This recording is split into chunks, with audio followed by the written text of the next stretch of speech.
America Iran युद्धामुळे भारतावरती gas तुटवड्याचं संकट जे आहे ते निर्माण झालेलं आहे आणि त्याचाच फटका जो आहे तो खरं तर समाजातल्या वेगवेगळ्या घटकांना बसताना पाहायला मिळतो आहे। यापूर्वी आपण पाहिलं की खरं तर वेगवेगळे हॉटेल्स असतील, खाजगी हॉटेल्स असतील, त्यांना गॅस तुटवड्याचा फटका जो आहे तो सातत्याने बसल्याचं पाहायला मिळालं होतं। त्यानंतर मात्र आता शासकीय रुग्णालय जे आहेत या शासकीय रुग्णालयातील विद्यार्थी उपहारगृहामध्ये देखील गॅस तुटवड्याचा फटका या ठिकाणी बसताना आपल्याला पाहायला मिळतोय। नक्की सोलापुरातील शासकीय रुग्णालयातील विद्यार्थी उपग्रहाची काय परिस्थिती या संदर्भात बोलूयात। आपल्यासोबत हॉटेलचे संचालक आहेत।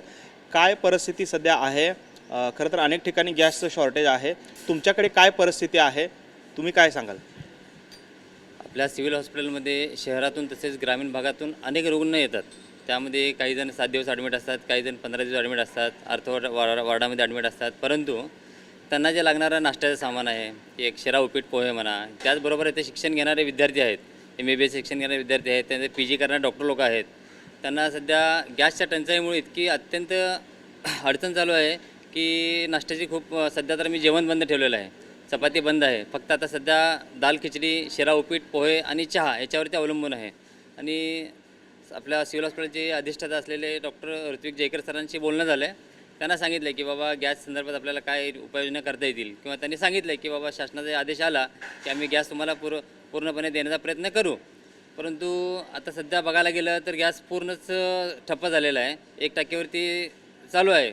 म्हणजे जेणेकरून आपण 100% व्यवसाय सुरू करतो त्याप्रमाणे आपण फक्त 20%वरती आलेलं आहे।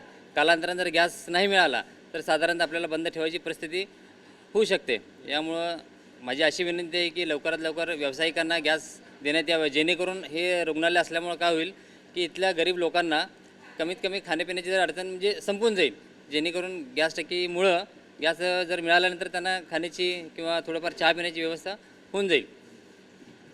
पाहतोय खरं तर हे शासकीय रुग्णालय आहे सोलापुरातील आणि या शासकीय रुग्णालयामध्ये जे विद्यार्थ्यांचं उपहारगृह आहे त्याचबरोबरीनं जे रुग्ण आहेत त्यांच्या नातेवाईकांसाठी हे उपहारगृह जे आहे ते तयार करण्यात आलेलं आहे। आणि त्या ठिकाणी आता गॅसचा शॉर्टेज असल्यामुळे खूप कमी गॅस जो आहे तो शिल्लक राहिलेला आहे, त्यामुळे अनेक पदार्थ जे आहेत ते त्यांना देखील कमी करण्याची वेळ त्यांच्यावरती आलेली आहे। त्यामुळे शासनाने आता या संदर्भात काहीतरी धोरण आखावं अशी मागणी या व्यावसायिकांकडून होताना आपल्याला पाहायला मिळते।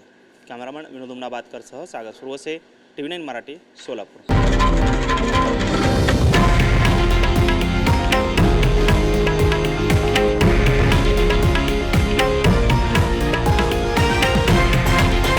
हे आहे देशातील नंबर 1 न्यूज नेटवर्क आणि आपण पाहत आहात TV9 मराठी, एकमेव।